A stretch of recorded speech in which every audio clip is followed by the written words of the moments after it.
दुर्लभो मानुषो देहो देहि नाम क्षणभंगुरः तत्रापि दुर्लभो मन्ये वैकुंठ प्रिय दर्शन। ये मानव देह बहुत दुर्लभ है और इससे भी ज्यादा दुर्लभ है संत समागम हरि कथा। तुलसी दुर्लभ दोई सुत तारा और लक्ष्मी पापी के भी।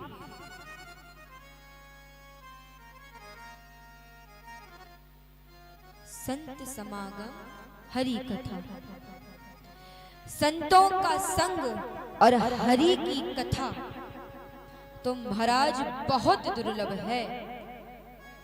ये केवल और केवल मानव देह में ही प्राप्त है।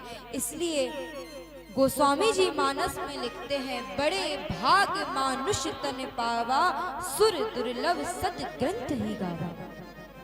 कि बड़े भाग से ये मानव तन मिला है, क्योंकि शुद्ध दारा और लक्ष्मी तो पापी के भी हुए। धन दौलत बेटा पुत्र पत्नी घर बार तो पापियों के भी होता है। निश्चित रूप से जन्मांतरे भवेत पुण्यम तदा भागवतम लभेत।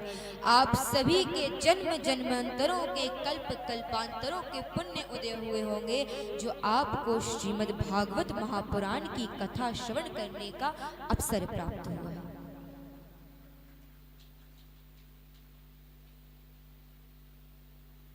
श्रीमद् भागवत महापुराण, ये कथा महाराज, ये कथा तो देवताओं को भी दुर्लभ है। जब राजा परीक्षित को 7 दिन में मरने का श्राप लगा, तो सुखदेव जी महाराज उन्हें कथा श्रवण कराने को आए। ये बात देवताओं को पता चली। देवता अमृत का कलश लेकर के सुखदेव जी के पास आते हैं और सुखदेव जी महाराज को लेटकर दंडवत प्रणाम करते हैं।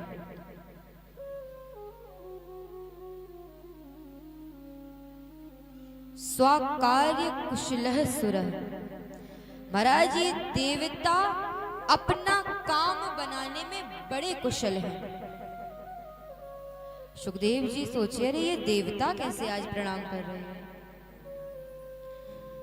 देवता आते हैं, सुखदेव जी से कहते हैं, गुरुदेव हमने सुना है परीक्षित को 7 दिन में मरने का श्राप लगा है,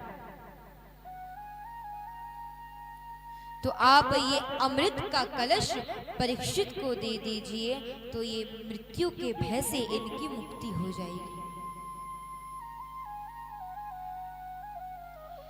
सुखदेव जी कहते हैं, ये देवता स्वयं अमृत का कलश लेकर आए हैं, कुछ ना कुछ बात तो जरूर है, क्योंकि ये देवता इतने स्वार्थी हैं, ये बिना स्वार्थ के कोई कार्य नहीं करेंगे।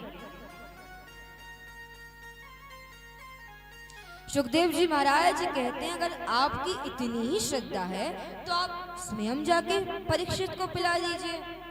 देवता कहते हैं, गुरुदेव ऐसे नहीं, आप हमें श्रीमद् भागवत महापुराण की कथा श्रवण कराइए, तब हम ये अमृत का कलश परीक्षित को देंगे।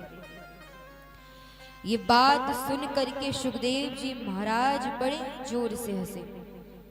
सुखदेव जी कहते हैं, अरे ठगिया देवताओं, तुम्हें इतना भी नहीं पता कि अदला बदली बराबर की वस्तुओं में की जाती है।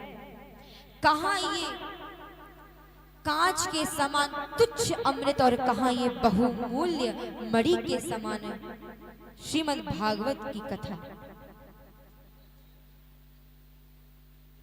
और सुखदेव जी ने देवताओं को अनाधिकारी समझकर कथा का दान नहीं दिया।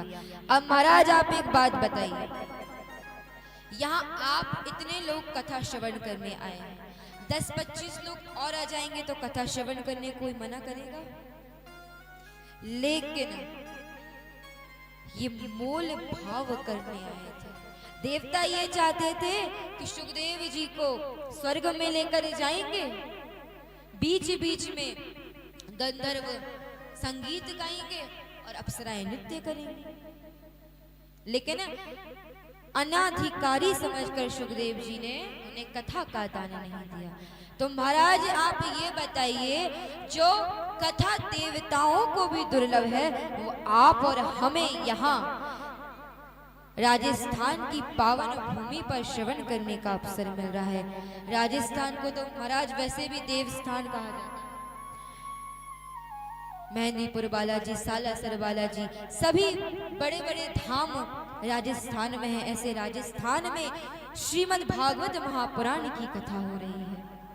इसलिए आपसे निवेदन करूं कि जब तक आप ये कथा सुने, 7 दिन तक 4 घंटा ना सुन पाए तो 1 घंटा निकाल कर आइए, 10 मिनट निकाल कर आइए।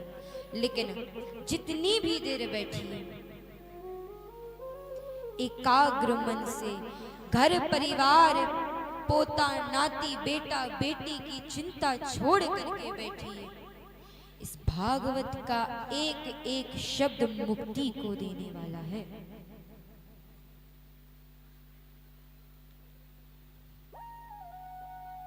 महाराज, जीवन का निष्कर्ष यही है,